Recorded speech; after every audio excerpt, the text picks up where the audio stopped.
Hey, welcome to today's lesson. Today's lesson is basically how you can use your graphing calculator to do some math that you did in Algebra 1 by hand. And what we're doing today is a regression problem. Now, a regression is basically where you take some data that you're given and you find a function that best fits that data. Sometimes you'll see this is called curve fitting. And in Algebra 1, all the data that you curve fitted was linear. It was in a straight line. And that's what we're going to do today, but we're just going to learn how to do that on our calculator. So as the year progresses and we get more and more interesting functions, we'll know how we use our calculator to fit data to those. So you'll notice, like down here in this picture, you have all these little black data points, and what's happening is they're trying to find curves, this orange, this green, and this blue, that best fit that data.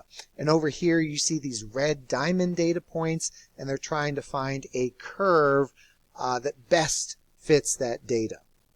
So let's jump in. Let's work with linear functions because I think they're the easiest, and let's see how our calculators can be used to fit these curves.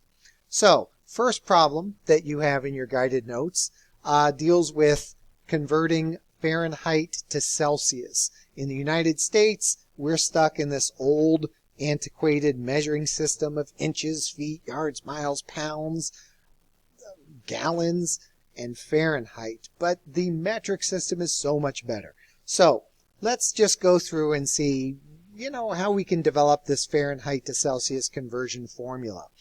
And so, yes, I know some of you know it from science, but anyways, let's just see. So in our data table, we have certain amount of Fahrenheit measurements and then their corresponding Celsius measurements. And so if we wanted to do a curve fitting for this, and we didn't know that our data was linear and we just wanted to see what it looks like, let's jump to our calculators and see what's going on. So in the first thing I want to do with my calculator is I want to go into this stat plot. Up here, it's one of these 5 graphing keys. It's the blue one, stat plot, and I want to turn my plots on. So I hit enter and I want it to be on. And then it tells me, look, you're going to have some data. Do you want these to be discrete points? Do you want me to connect them in a line graph, a histogram, a box whisker graph? I want them just to be discrete points. This L1 and L2, those should be your X list and your Y list. If they're not, we're going to have to go in and fix your calculator. That's a real easy fix.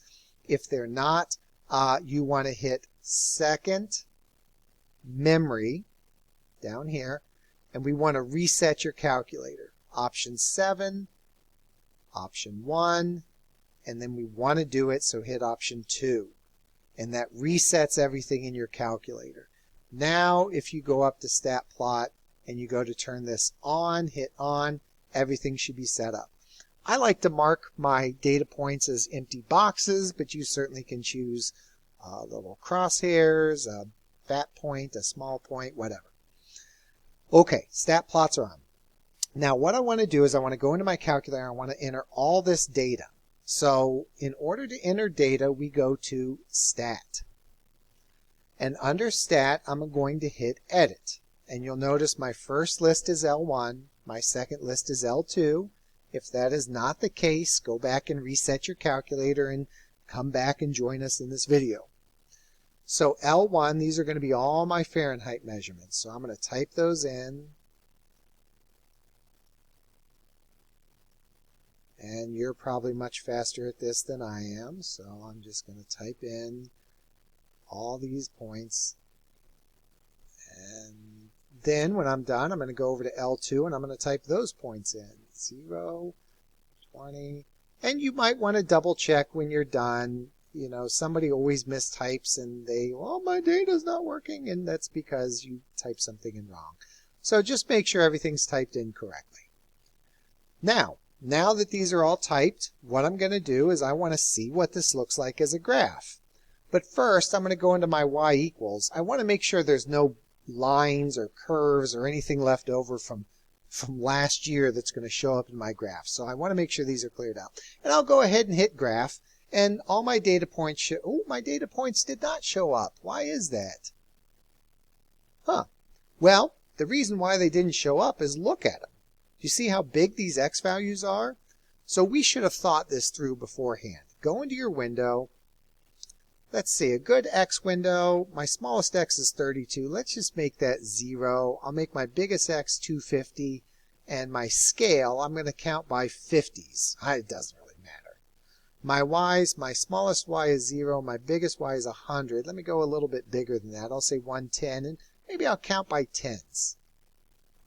And now when I hit graph, look at that. There's my data points. And I can see, yeah, these do appear to be linear. They appear to be in a straight line.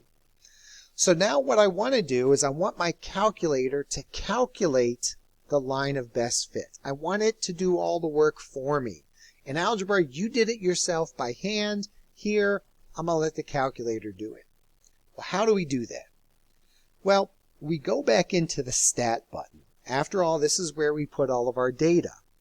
I don't want to input data or sort or edit the data. I want to do some calculations. So I'm going to arrow over to calculate. And the calculation I want to do is number 4. I want to perform a linear regression. So I hit 4, or you arrow down to 4, and it says you want your X to come from L1 and you want your Y to come from L2. Yes, I want to do all this. So I'm just going to arrow down to calculate. And when I hit enter, boom, there it is. And so this is my equation. Y equals 0.55555, and you know that that's 5/9 X plus, actually minus 17 7/9. That's your equation. Now what I'd like to do is I would like to graph that equation and see that it fits my data perfectly. So I go into Y equals, and I want to input that, but there's no cut and paste option. So I'm going to show you 2 tricks. The first trick all of you can do. I can actually cut and paste that linear regression in here by hitting the vars button. And under vars, I think the most logical choice is option 5, statistics. Remember, all my data is in this stat button. So if I go down to option 5, let's see. Well, there's a bunch of stuff there you've probably never seen before. What's logical? Where should we go? Probably over here to equation. Yeah, and our first choice under equation is the regression equation. Now remember, this was under vars regression equation. And when I hit enter, it pastes that regression equation right there under Y1. And now, when I hit graph, boom, there's my equation. And what I can do is I can use this equation to predict certain temperatures. For example, if I hit trace and I want to know, hey, what's the temperature when it's 100 degrees outside Fahrenheit, what's the Celsius? Well, I could try to trace 100, but notice I'm only tracing the data points. I'm not tracing the line, and it tells you up here that you are only tracing data points. To toggle to the line, you have to hit up or down, and that takes me to the line. Now I can try to trace 100, or easier than that, if you're in the trace mode, you can just type 100 for X, and it will tell you your Celsius is 37.78 degrees. Gosh, I took my temperature today. I'm at 98.6 Fahrenheit. What is that in Celsius? It's 37 degrees Celsius. So this is a really nice way to predict what's going on. Okay, let's take a look at another one. Here's a ball rolling down a hallway, and its position is recorded at 5 different times, at 1 second, 2 seconds, 4 seconds, 6 seconds, and 8 seconds. And here's the position. Why don't we go ahead and pull up our calculators, and let's check this data.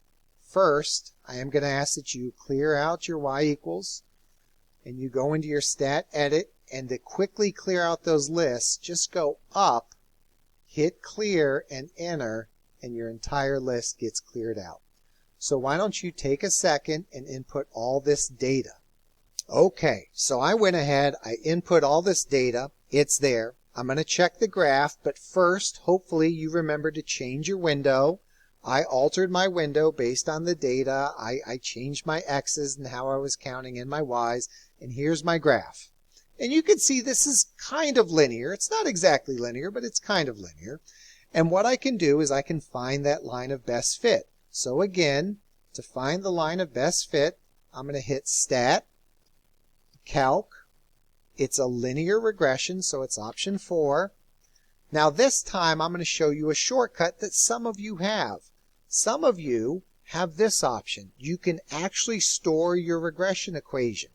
And to do that, you want to store it under the vars. And you can store it under vars, and under vars you can go to the y-vars and store it as a function, option 1, under y1. By the way, there is a shortcut key. It's an alpha F4 key. That also gets you to y1. But now, when you hit calculate, it not only calculates the slope, 2.378, and the y-intercept, but look, it pastes it for you in your y equals button. So now when I graph it, I can see that this is a fairly linear graph. It's not exactly going through the middle of those squares, but it's pretty close. And once I have it graphed, I can trace the points. Notice if I go left, right, I'm only tracing points. Or I can toggle up to the equation, up to the point, up to the equation, and I can say, hey, at 5 seconds, see x equals 5, my ball's about 18.9 meters away.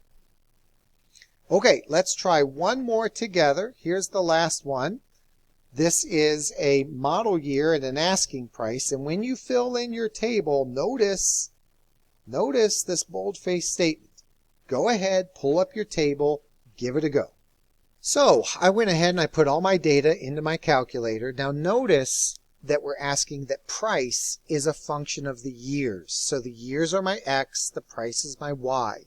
And it's the years since 2006. So my first year, 2004, I put in as 2, because that's 2 years from 2006. 2003 went in as 3, etc. I also altered my my window. I had the years from 0 to 20, counting by 2. I had my price from 0 to 12,000, counting by 1,000. And when I hit graph, look at that right there. Whoops, I lost my calculator. That's